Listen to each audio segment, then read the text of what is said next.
C'est donc un devoir impérieux d'élaborer en temps de paix des conventions protégeant les victimes de la guerre.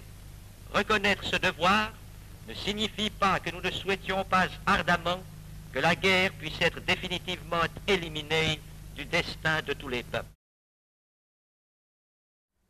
1945. La Deuxième Guerre mondiale s'achève avec plus de 50 millions de morts, dont une majorité de civils. Alors que se créent les Nations Unies et que s'entrevoit déjà la guerre froide, le Comité international de la Croix-Rouge mesure l'impérieuse nécessité de faire reconnaître aux États une protection particulière pour les civils. Réviser le droit de la guerre existant et créer une nouvelle convention de Genève pour protéger les civils, tels sont les impératifs du CICR. Mais l'institution vit des moments difficiles, tant au niveau financier que diplomatique.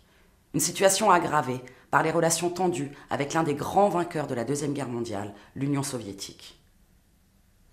Malgré cette position délicate, le CICR parviendra à conduire des négociations à marche forcée qui aboutiront en 1949 à la signature de 4 conventions de Genève. Tout l'art, entre guillemets, du CICR pour rétablir sa situation va être de conduire ses travaux au pas de charge, de façon à confirmer son rôle par rapport au développement du droit international humanitaire, mais aussi ancrer sa propre position dans les nouvelles conventions. La cheville ouvrière, à ma connaissance, c'est très clairement Jean Pictet, c'est lui qui sera le maître d'œuvre, voilà, des processus de consultation qui déboucheront sur la révision des conventions de Genève, avec bien sûr une équipe autour de lui. Et parmi les noms les plus marquants, je signalerai Claude Pillou, qui lui succédera comme directeur du droit international, et René-Jean Wilhelm. Il s'agissait, et c'est l'initiative de M. Pictet, de reprendre, de réviser les conventions, notamment la convention sur les prisonniers de guerre de 1929, et surtout d'établir une convention pour la protection des populations civiles. Et, n'est-ce pas, n'oublions pas que déjà en 1929, au moment où l'on a établi la convention sur les prisonniers de guerre, le CICR avait également proposé une convention pour la protection des civils. Mais l'état d'esprit n'était pas favorable à ce moment-là. C'était la période du traité Briand-Kellogg. Il n'y avait pas encore les harangues de Hitler, et si bien qu'on considérait que, dans le fond, la population civile à l'arrière n'était pas menacée. Mais naturellement, après la Seconde Guerre mondiale, ce besoin d'une convention sur la protection des populations civiles a été très très grand, a été très éprouvé par tous ces pays européens et autres qui avaient subi l'occupation. Si bien que quand il a proposé aux Croix-Rouge et ensuite à certains gouvernements d'avancer dans cette élaboration d'une convention pour la protection des populations civiles et des civils, et il a reçu un accueil tout à fait favorable. Deuxième objectif, c'est les conflits armés non internationaux. Parce que là aussi, on a vu tout au long de la guerre d'Espagne l'extrême difficulté de conduire une action. Il y a l'expérience de la guerre d'Espagne, puis l'expérience beaucoup plus récente de la guerre civile en Grèce, qui éclate à la fin de la Deuxième Guerre mondiale. On aurait pu parler aussi de la Yougoslavie, d'ailleurs, à ce propos. Mais il y a aussi une très forte préoccupation de savoir comment faire en sorte que l'Union soviétique participe au processus de négociation, parce qu'on avait bien vu le prix payé par le fait que l'Union soviétique n'avait pas participé à la conférence de 1929 et le refus d'accéder à la convention de 1929 protégeant les prisonniers de guerre. Donc, des invitations seront adressées lors des conférences d'experts à l'Union soviétique qui refuse de s'associer au processus. Donc il y a une grande anxiété au moment où la Suisse convoque la conférence diplomatique. Et pour la Suisse, la participation soviétique est probablement, mais je n'ai pas étudié les archives, suisse, mais probablement la priorité numéro 1. Pourquoi ?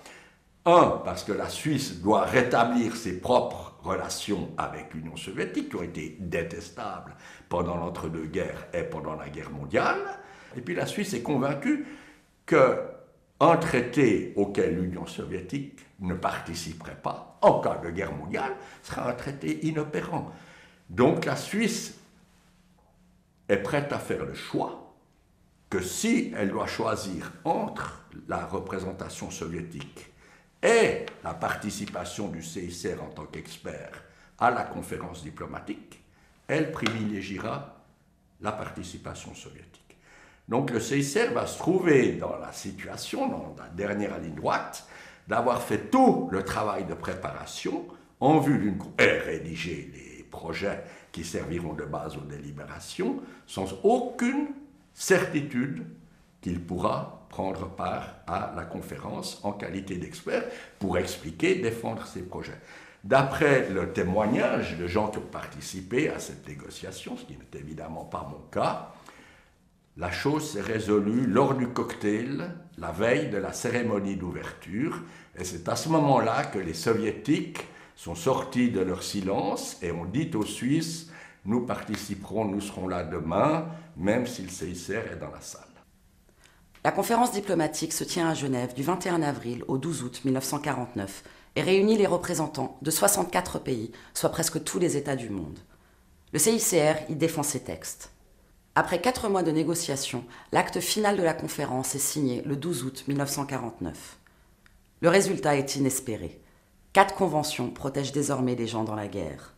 Elles restent encore aujourd'hui le socle du droit international humanitaire. Le premier objectif du CICR, c'était une convention civile. Il y a une convention sur les civils, c'est la 4e. Les conventions de 1929 ont été révisées l'une et l'autre, la convention sur les blessés et la convention sur les prisonniers de guerre, et la convention 10 de la Haye de 1907 sur les navires hôpitaux. Donc on a un édifice de 4 conventions. 3 sont la révision, mais avec des développements considérables par rapport à des textes antérieurs, et la 4e est complètement nouvelle. Le deuxième objectif, c'était d'avoir un texte protégeant les victimes des conflits armés non internationaux. On a un article commun sur les conflits armés non internationaux qui sera la base de largement la moitié des activités du CICR depuis 1949. Alors, l'article 3, c'était dans le fond l'idée, pendant la conférence d'experts, c'était l'idée du CICR que cette réglementation puisse s'appliquer en cas de guerre civile.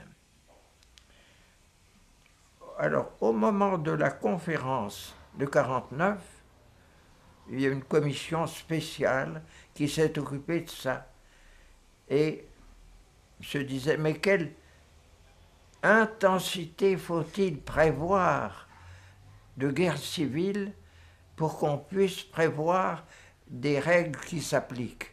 Ça ne peut pas être des troupes intérieures, mais quelle intensité doit avoir cette guerre civile pour qu'on puisse appliquer certaines règles? Et là, ils avaient beaucoup de peine à s'entendre, quand tout d'un coup est venue la proposition française, c'était le ministre Lamarle, c'était le juriste Cahen Salvador, qui ont dit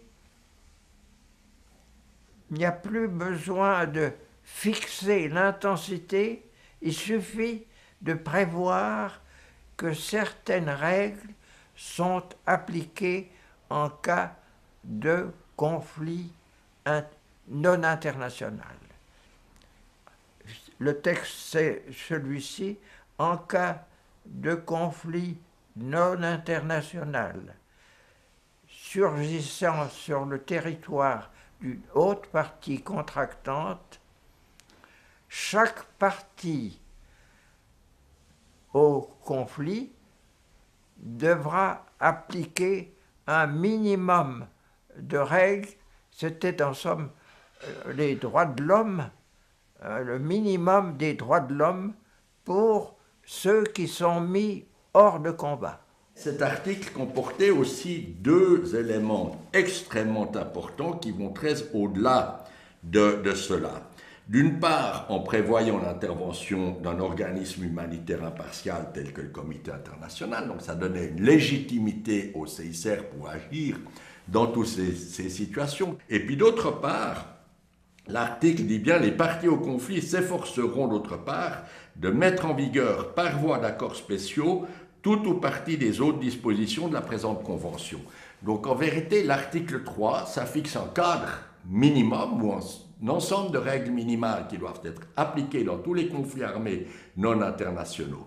Mais on peut construire sur cette base, soit à travers des accords ad hoc, comme je pense à ceux qui ont été conclus au début du conflit yougoslave et qui ont véritablement été reconnus comme la règle par les belligérants dans ces conflits, soit à travers une pratique conséquente, cohérente, des échanges de messages qui permettent de fixer des règles plus élaborées.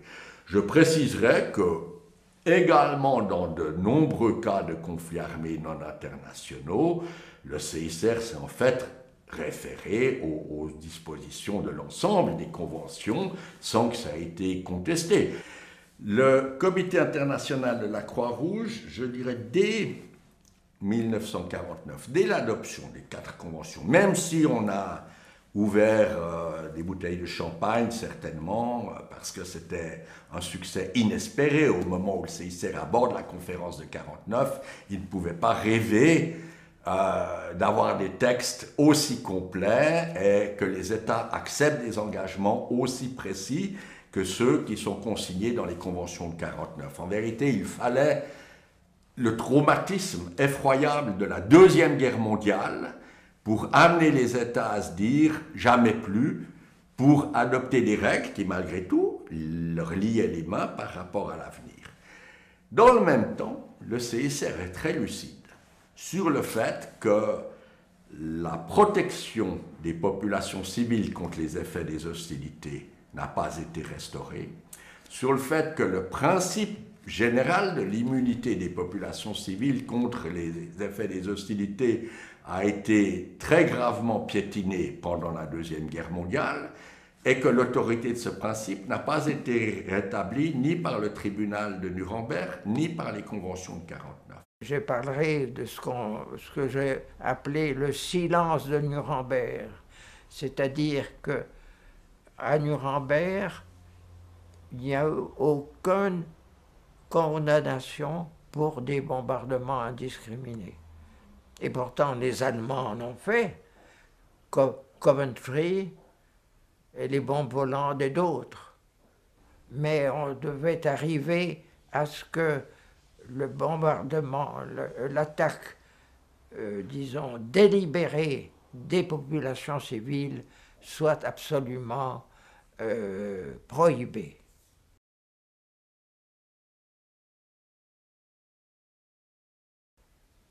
Le silence de Nuremberg. Alors notre lutte, ça a été de faire interrompre ce silence. Et vous y êtes parvenu? Et on y est parvenu. On y est parvenu, oui.